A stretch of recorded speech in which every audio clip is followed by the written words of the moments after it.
अब गोटे के प्रणाम। हैप्पी मकर संक्रांति। मकर संक्रांति के अशेष शुभकामना।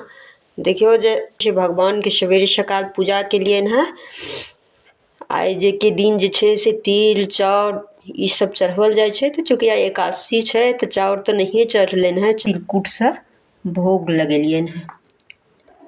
ठीक छे, देखा देलू हाँ, अहूँ सबके देखा दै छी। मिथिला जे छे कल्चर ई सब जे छे से संस्कृति हम सब दिन से ई परंपरा के निभावे छी। तो देखबे देखा देलू हाँ, गौरी सबके पूजा भ गेलन है। देखियो हमर जन्मदिन के सिर्फ एक दिन बाद जे छे से मकर संक्रांति मनायल जाय छे।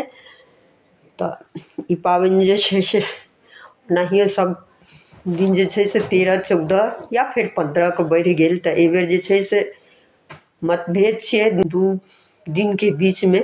क्यों कहे छथिन 14 का, क्यों 15 का। अब जे भी हो ओना केते लोग जे एकादशी दिन नहीं खाय छथिन तो वो अपन जे कहले जे हम जे छे से 15 के मनाएब, कियाकि आइ तो खिचड़ी नहीं खायल जेते। ओना हम सब आइए मनबै छियै, क्योंकि भगवान के अक्षत नहीं चढ़ेलियन है, लेकिन हम अपना सब ले जे छे से भोजन के रूप में खिचड़ी बना लेबै। तो देखियो अहाँ सबके फेर आइ जे छे से हम रहते हमरो जराउर के निस्तार रहते, चूँकि हम ई 1 साल के पाबनि होइ छे। तो ई परंपरा हमरा सब तो नहीं क्यों करे छे, हमर बहनियों सब नहीं केलकै, कियाकि 1 साल के पाबनि भ जाय छे ने। तो बहुत आइ काल्हि तो लोग बहुत व्यस्त भ गेलैया। हर आदमी जे छे से अपना एक एक दिन एक एक मिनट के टाइम नहीं रहे छे।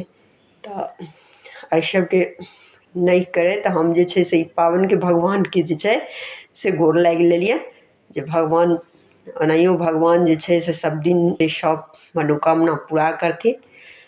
फिर ठीक छे, अहूँ सबके जे छे से एक बेर सब गोटे के मकर संक्रांति या जे कहियो तिला संक्रांति सबके अहाँ सबके अशेष शुभकामना। ठीक छे।